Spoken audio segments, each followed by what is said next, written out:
Hi, this is Alex from phpacademy.org, and in this tutorial for the new Boston I'm going to be talking about string length and why it's useful and how we can do it.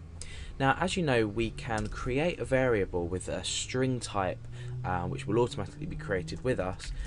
So let's do that now. I'm going to create string, and then I'm going to call this or set this to the value of Alex. So we've got 4 characters in here. Now what we might want to do is we might want to find out how many characters are in this string. So we can go ahead and we can create a new variable, and I'm going to call this string length, and that is going to be equal to we need to call a function now to be able to grab the length of this string. So I'm going to say strlen, so short for string length, and then inside here we're going to take one parameter or one argument, and this is going to be the variable of the string that we want to count. So we want to count the specific amount of characters inside a string here. So I could in fact just supply this with an amount of characters. So I could say how many characters does this have? Okay, so now what we can do is down here we can echo out string underscore length. Now let's just preview that in our browser and see what happens. So you can see we've been returned with the result 35. Now that in fact means that there are 35 characters in this string, obviously not including the single quotation marks on the outside. So let's just test this out, something we can monitor. Let's just type the character A. Now let's come and refresh, and you can see that says 1. So let's look at how we can probably calculate a predefined string. So all I'm going to do is I'm just going to pop the variable name in there, and that will transfer this data here into here. So now we should have the result 4. Okay, so we've determined how to count a string length and then how to output the string length, but why would we want to do this? Now, there are a few different reasons why we would use this strlen function. Now the first main reason would be obviously to count the amount of characters, but we might want to loop through, using loops in PHP, loop through each character.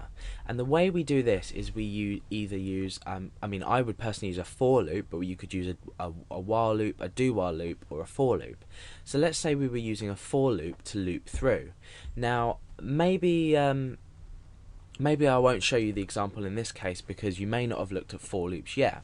However, to loop through a certain amount of characters, we would need to first loop through the first character, then the second character, then the third character, and then the last character. Now, how would we know when to end this loop? How would we know when we'd reach the end of a certain amount of characters? Well, the answer is absolutely simple. We would start at 1 and we would end at the string length, because in actual fact that if we were looping, we'd loop once, twice, 3 times and 4 times, and we'd end to loop through each character of this. Now let me just actually start up an example, because this is going to allow you to see it a lot better. So I'm going to say for, and I'm going to create a variable with the value 1. So if you haven't looked at for loops yet, go and have a look at that and you'll understand what's going on here. So for x equals 1, we're going to say while x is smaller than or equal to something. Now something here is going to be the length of the string, and after this we need to say x plus plus. We're incrementing each time.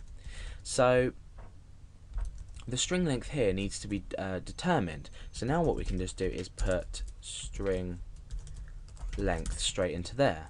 Now what happens when we echo our x? Let's just keep an eye on what happens. We can append a break to this as well.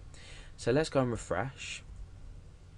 You can see that we've got 1, 2, 3, 4 and 4. That's because we're already echoing that out there, so we can get rid of that.